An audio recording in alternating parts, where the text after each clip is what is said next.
After being careful and following government guidelines, I mean more than government guidelines actually, for almost 2 years, washing my hands for like 20 minutes every time I go to the bathroom, wearing face masks in public, regular testing, jabs and booster jabs, I have finally succumbed to Covid-19.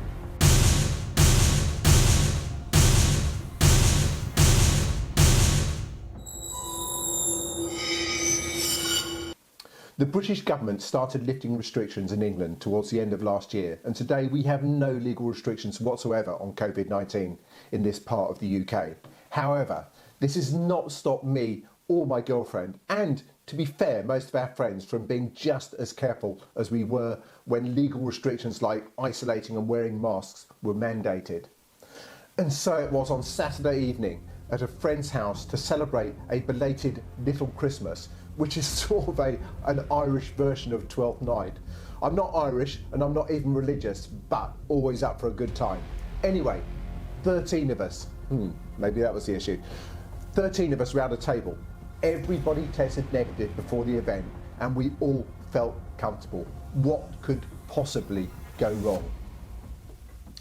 I was patient zero, the super spreader, with more than half of the people in the room having now tested positive. I am so sorry.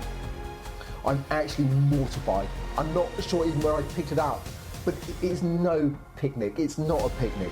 For anybody who has not had it yet, I'll give a quick rundown of my symptoms and what to expect at the end of this video. But in the meantime, what has this got to do with climate breakdown? Despite what Paul Simon may say about it, none of us are an island. And what someone did in a lab, cave or wet market in Wuhan, 5,500 miles away from me, has this week, over 2 years later, left me largely incapacitated. And I am one of the lucky ones. We are all connected. If a tree falls in the forest and there is no one there to hear it, does it still make a sound? If a starving child dies in Bangladesh due to man-made flooding, having destroyed her home and her family's crops through global warming, does it still happen if nobody from the developed world is there to hear her scream? To hear her mother's pain, to witness her father's helplessness?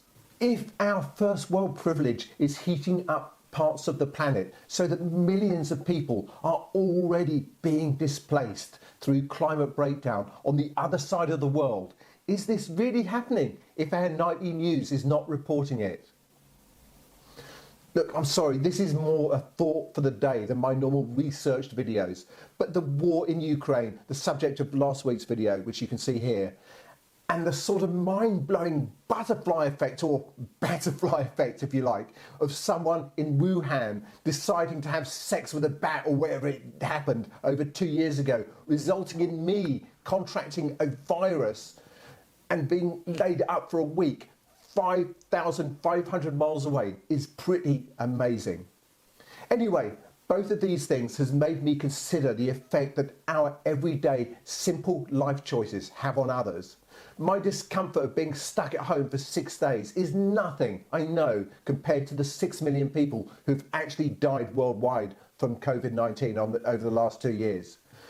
But that, again, that is nothing compared to the estimated 10 million people who have died due to climate breakdown in the same period, and to the millions more who have been displaced and the millions more who will suffer in the years and decades to come.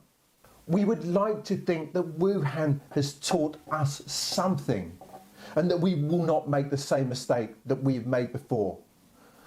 But are we ourselves prepared to admit to the mistakes we are making with our overprivileged lifestyle in our everyday lives and make changes so that our children and our children's children can actually have a life?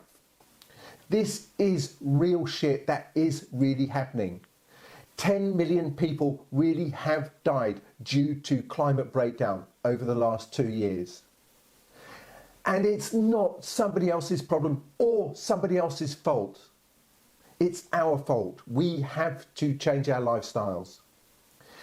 Every tree that falls in a forest is another nail in the coffin of humanity, and we should all be making a noise. Coming up next, for anyone who has not actually had COVID yet, I'm going to give a quick rundown of the first 6 days and how it was for me, and indeed my girlfriend, whose symptoms were very, very similar to my own. I'm assuming this must be something like typical for the current Omicron or Delta variant with 3 jabs, which myself and my girlfriend have both had. In the meantime, if you do care about this stuff, and you should care about this stuff, and you have not yet subscribed to my channel, please do join the other 1,200 people who have by hitting the subscribe button. Please also let me have your feedback and questions. We are living in a desperate, difficult and pivotal time in history.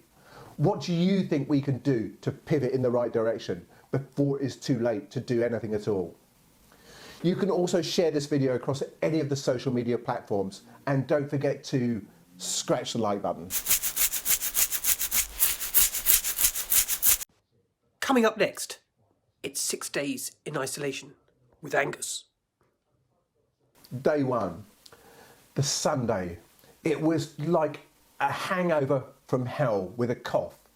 I knew something was wrong, so I took a test like first thing in the morning, and it was positive. Day 2, the worst day. It's really like, as I say, it's like a hangover from hell. It felt like someone was squeezing my head in a vice that no amount of painkillers would untighten the grip. With a cough, sneezing, runny nose and muscle pains thrown in, and also passing wind like it was going out of fashion, and narcoleptic tiredness, lack of concentration, and physical exercise like putting my socks on actually made me dizzy. Day 3 was somewhere between day 1 and day 2 in terms of discomfort, but the symptoms were all very, very similar. Day 4, a better day, just milder symptoms of the same. Day 5, better again. Day 6, that's today. I'm still testing positive, but I am feeling, quite a lot better. I realise I still look like shit, but that is because, well, I've actually decided not to shave. I don't know why I decided that, but I decided not to shave, not expecting to see anyone until I test negative. Anyway, it's also really difficult to concentrate, to string words together. I keep repeating myself, so it's kind of difficult to concentrate or to string words together. It's not a picnic. If you enjoyed this video and would like to see more, you might like this one, or even this one.